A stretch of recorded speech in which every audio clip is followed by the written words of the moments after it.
Before the break, we asked our live studio audience, would you personally give an ex-convict a second chance? And here's how they voted. What a great studio audience we've got.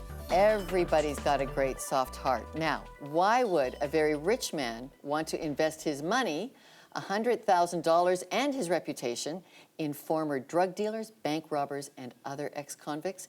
Kevin O'Leary joins us to talk about his new reality series, Redemption Inc. on CBC. Let's welcome Kevin O'Leary. Thank you very much. You're serious about this. You want to make this a worldwide franchise to encourage people to give ex-cons a second chance. Why? Well, I think the problem I'm going to describe to you that we have here in Canada is actually a problem everywhere in the world, and it's very simple. I'd always made the assumption, as a taxpayer and as a Canadian citizen, that if you breach the law, if you break the law and you are caught and you are tried and you get a sentence, you go to prison, you serve your time, you've paid back your debt to society. I always assumed that when you came out of prison that you are rebooted like a computer. You can go back to work, you can reestablish your life the way it used to be, and you can become a contributing taxpayer and raise your family. That's not what happens. What I didn't realize, and what got me so interested in this cause and got me involved in the show, is that something unique happens to you when you get a federal record or any criminal record.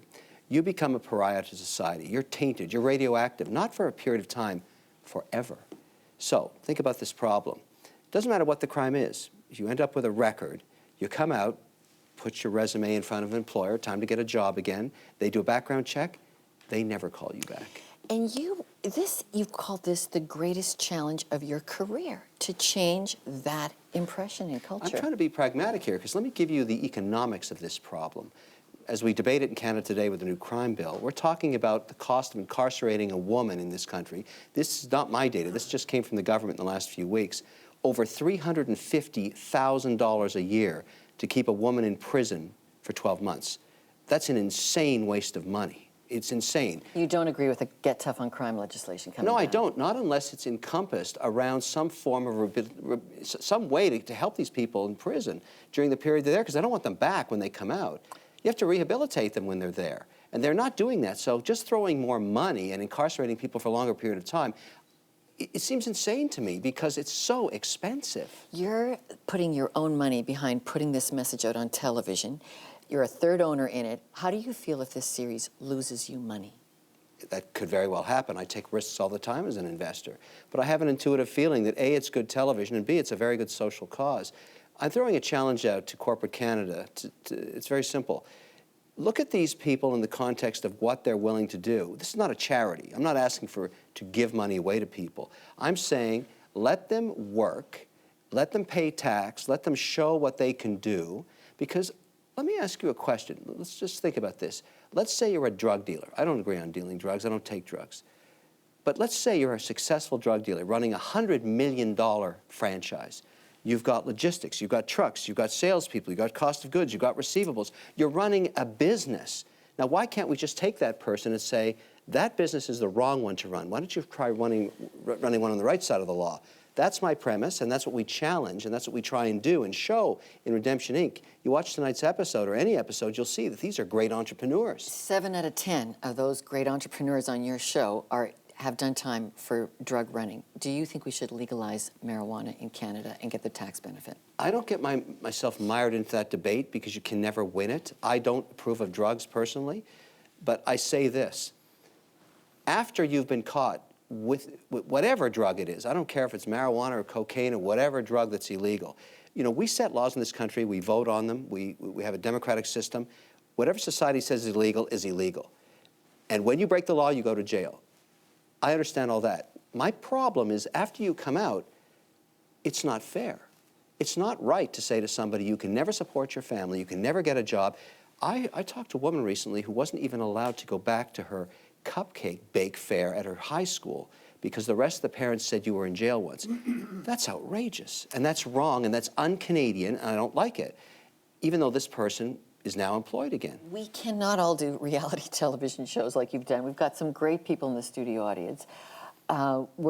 Looks like we're just weeks away from walking away from giving second chances. We're going to be instituting mandatory minimums. What does the rest of Canada do about this problem? Well, I think what we're trying to do here, and I applaud the CBC for this, is make this an issue. I think we need to debate it more. I am not saying that laws are wrong or right. I'm saying let's debate them and let's have a healthy discussion, because as a taxpayer, I am offended to spend $360,000 reincarcerating a woman who was never given a chance to get a job, because she can last about 24 months before she has to go back into the life of crime to raise some money and support her family if we won't employ her. It's broken. The model's broken. All I'm saying is, why would I want to spend billions of dollars throwing people back in jail that don't want to be there and that already served their time once? You were in jail for one night. And I'm not going back, I can tell you. That was not a pleasant experience. And I think if we threw every child in there for one night like I was, you would never commit a crime. It's hell on earth. It is Dante's hell. It's awful. Okay, we're going to come back. We're going to talk to there's some ex-cons in the audience, and we're going to talk to some friends of yours actually from Redemption Inc. I'm going to ask if being on your show has improved their life. Okay, those stories when we come back, and we'll hear more from Kevin shortly. A couple of years ago, I hired an ex-con as my assistant. He'd done time for murder. Find that story as a web exclusive at contextwithlornaduick.com. We'll have more with Kevin O'Leary right after the break. These people have real abilities. They just prove them on the wrong side of the law. And now that's cost them immensely. They can't borrow money, they can't start a business. They're pariahs to society. I want to change all that. I'm taking lots of risk, and I want this to work. That's my money, and somebody's going to get it. Don't screw this up.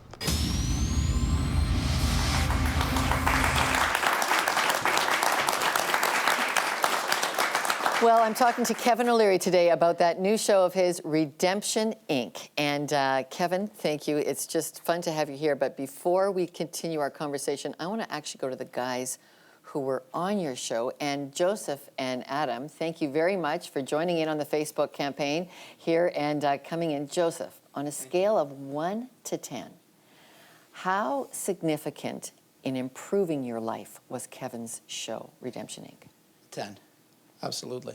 Why? Not just the fun factor of everything, but just the experience in itself. How many times do you get to meet someone like Mr. O'Leary? And are you working now? Are you allowed to say? Yes. Are you still under? Yeah. No, I'm working and doing my thing. I'm doing antiques, and I've been able to put my prices up a little bit. Okay, let's go to Adam. Adam, you were actually a prison guard. You were a correctional officer living on the right side of the law. You slipped into marijuana growing, and it just went downhill from there.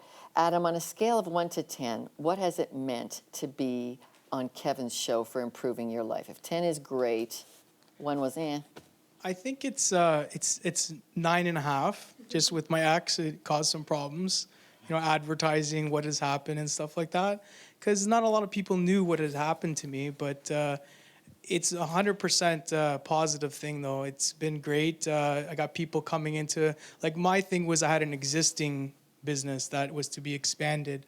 So now being on the show, I have all these people coming in. So, hey, how's Kevin? Is he really mean? And, all this stuff like that, So it brings a lot of exposure to what I had. Some people on the show had businesses. Some didn't have business and they had an idea. Okay, Adam, thank you very much. Kevin, 1 out of 3 Canadians watch you regularly on Dragon's Den and all the other business stuff. Are you not... How do you wear that mantle of you've got to be the godfather for this whole hope for redemption? I just think it's a very pragmatic and important dialogue that we have to have as Canadians. And I think, the magic of television is you can combine entertainment. Almost 1 million people watched the first show, so we had a huge audience. That's very rare for a new show. Huge.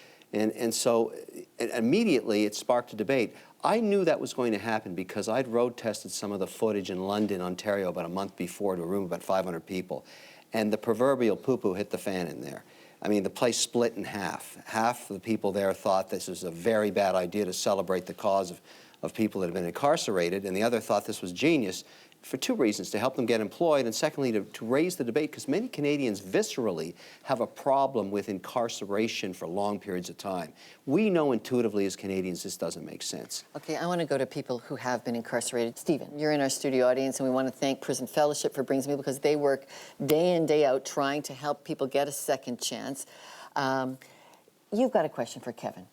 I actually agree with what Kevin said about how system is broken, about how we waste a lot of tax money towards serving these prisoners and their past.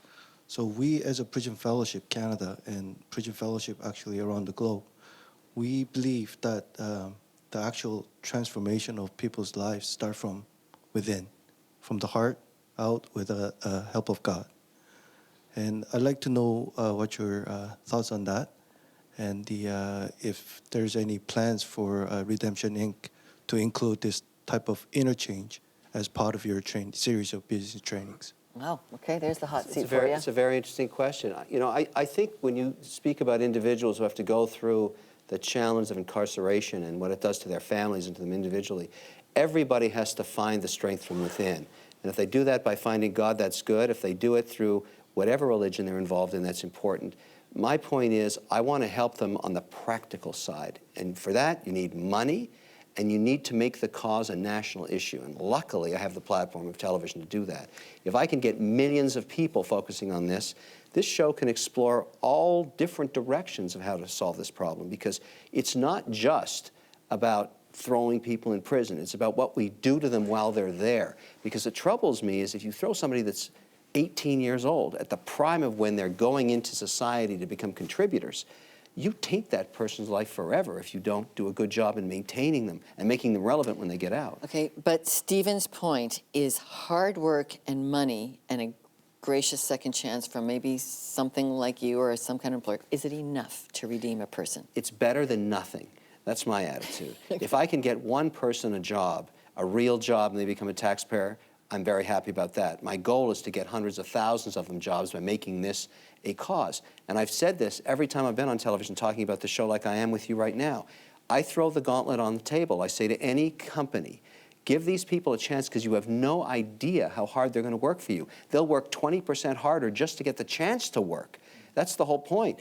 I don't see a lot of teenagers right now getting up at 6 in the morning on a Saturday. They're sleeping till noon. I'm telling you, an ex-con is ready to get up on the morning, Sunday morning too, and go to work. You have a great new book out, Cold Hard Truth. I read it straight through, couldn't put it down. And you say that when you want to go to church, you go to an Anglican church. What are you looking for? Well, I was raised a Catholic, and at my time, it was in the 70s, and they spoke Latin there. So and I don't speak Latin. So this was in Quebec, and I was very frustrated. I'd go to church and I'd listen to an hour and a half of a Roman Latin service. Now that's a little hardcore for me. I want to understand what the preacher's saying. So that's when I switched in that town. It's called Stansted, Quebec, to the Anglican Church. Met the pastor there. I got along with him very well, and I've never gone back. All right, so Kevin, we're asking, if money and hard work isn't enough, it's mercy then, is it? I think so. You know, I think intuitively, and I say this to most people I talk to, in your own gut, you know, if someone has served their time, and there's many different crimes we're talking about here, but just intuitively, don't you feel, if you're just being a fair human being, that if you put them in hell on earth, which is what prison is, I don't care if you're a man or a woman, and I've been there, I can see it, isn't it right to give them a second chance when it's over? In my mind, viscerally, and in my gut, I think I'm doing the right thing. And my guess is about 80% of Canadians agree with me. They just didn't know we had the problem. And then I layer on top of that the billions of dollars that it costs you and me in this insane process with no ending. I mean, I have to ask the government, what are you doing? You think throwing people in jail longer is actually going to fix anything? Most societies around the world have discovered it doesn't work. So why are we, as Canadians, going down this path? We're the more forgiving people on earth. This makes no sense to me whatsoever. Kevin O'Leary, thank you very much. Redemption Inc., Monday nights on CBC. Thank you. Thank you. All right. And now we want to know what you think. Does the word redemption have a spiritual meaning for you? Send us your answers by phone or email. Give us a Facebook or Twitter on it. We'd love to know what you think of this conversation. So our studio audience is taking a live vote, and we'll have those results just after the break.